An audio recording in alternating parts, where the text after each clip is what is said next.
The system, and when I say the system, I mean the way media cycles, politics, and economics are structured, thrives on segmentation. Red versus blue, left versus right, black versus white, immigrant versus legal, believer versus atheist, straight versus gay.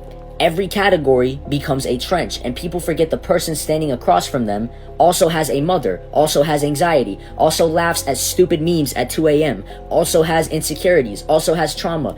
The March of Unity is not about pretending injustice does not exist. It's not about silencing real grievances. It's about acknowledging them without letting them turn into permanent tribal warfare. Because the truth is, every group carries wounds. Some wounds are from colonization, some from slavery, some from war, some from poverty, some from displacement, some from being told you're inferior, some from being told you're superior and realizing that was a lie that isolated you.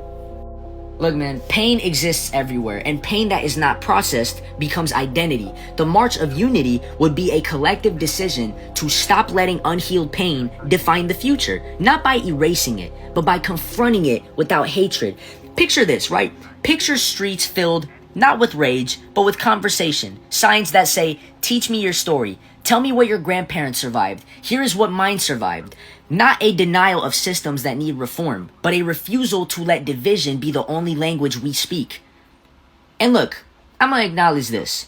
Unity does not magically fix geopolitics. It does not erase corruption overnight. It does not dissolve centuries of conflict with a drum circle, but it shifts something more fundamental. Perception. And perception shapes behavior. When enough humans stop seeing each other as enemies by default, policies start reflecting that. When enough humans refuse to dehumanize, leaders lose the incentive to weaponize identity. Change rarely starts at the top, guys. It starts when regular people get tired of being manipulated. The March of Unity, in my vision, is that exhaustion turning into clarity. It's people saying, we're done being pitted against each other. We're done letting fear run the show. We're done pretending borders change biology. We are done acting like difference equals danger.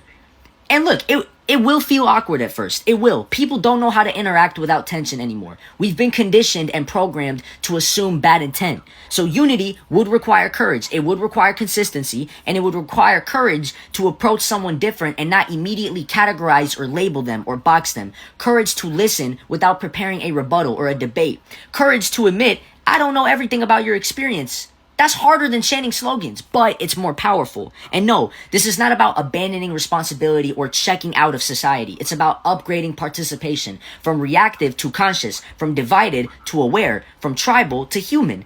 The March of Unity is not about erasing flags. It's about carrying them side by side. It's about saying, hey, my culture matters, yours does too.